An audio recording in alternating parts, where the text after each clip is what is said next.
Shekhar Vijayan, now, how can we better salvage such a situation in the course of the future? Keeping in mind that such unruly episodes have happened in the past as well. This is not just peculiar to India, this happens across the globe. When we take a look at the senates and the parliaments and about the proceedings that take place. Now, can there be a solution that can be found to it where the discussions and arguments are calm and composed and knowledgeable and educated instead of, pandering to the cameras simply because you are creating these antics and nautanki? Because everybody loves a nautanki. If you are mimicking the Rajya Sabha chairperson, you're gaining you're attracting everybody's attention, and at least you have those few seconds of fame that you get. And then you become popular or infamous. I mean, irrespective of whether you're famous, whether it is good publicity or bad publicity, it's publicity for you. So, my question is, how can better sense be put in our parliamentarians to then act in a justified, in a dignified manner? Because they need to represent themselves as the representatives of the people who have voted for them. There has to be some gravitas to these individuals and how their conduct in the parliament looks like. Megha, thank you for having me over. I think what's really important is this 141 MPs who've been suspended. They need to understand the impact of their actions. There's a reason why they were suspended, that is one. But we all saw on TV the churlish behavior, the way they were imitating the vice president, and it was very. See, we have to understand that, like you said, any publicity is publicity for them. There are impressionable minds all across India and all across the world, and there are people of all age groups who are watching this. In the past, we've had so many fruitful discussions in the parliament. It has been collaborative, where everybody's spoken in, and there's been a proper debate, like the debate we're doing right now on your wonderful channel. The point I'm trying to make here is very simple. There needs to be a code of conduct in place for these MPs. They need to understand the reason why they are in that position. They are our elected representatives. They're not there to pander their own self-ego. They're not here to, listen to what others say. They're there to work for the country, which is India.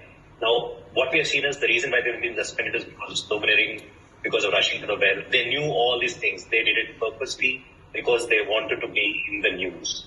Because they know that this government, the Modi government, cannot be dictated to. This government is very assertive and it does not respond to anybody's whims and fancies.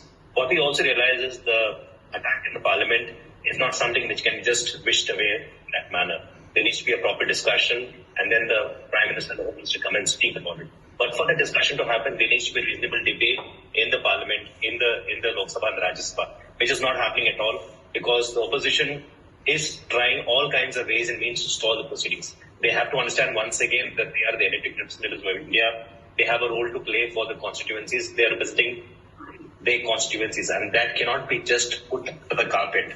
They have to also respect the position, and they also have to understand that this is a total communication breakdown. This has happened in the past, in the last few months, in the last few years, and leading up to the elections in 2024. I'm sure there will be more communication breakdowns like this. I think, at one point we have seen India, I think at the beginning of this bulletin, you had mentioned that India is doing so well internationally. But internally, I think when we look at it in terms of the parliamentary proceedings, with the opposition trying to do what they can, it doesn't leave a very good state. It doesn't leave a good image in our mind. I'm not talking just for myself. I'm talking about people who are young, people who are impressionable. They will try to copy this. They will try to impersonate this. They will say, let's make fun of somebody and then become famous. But this is the wrong way of becoming famous. You don't make fun of somebody and end up looking like a clown. I think ultimately that video started trending and people realized what is important, what is not important. I think the opposition needs to be collaborative with the ruling party. They need to work with the ruling party. They need to understand how to get a debate, a discussion going. And that's what the parliament is about. The parliament is about the largest democracy in the world, which is India.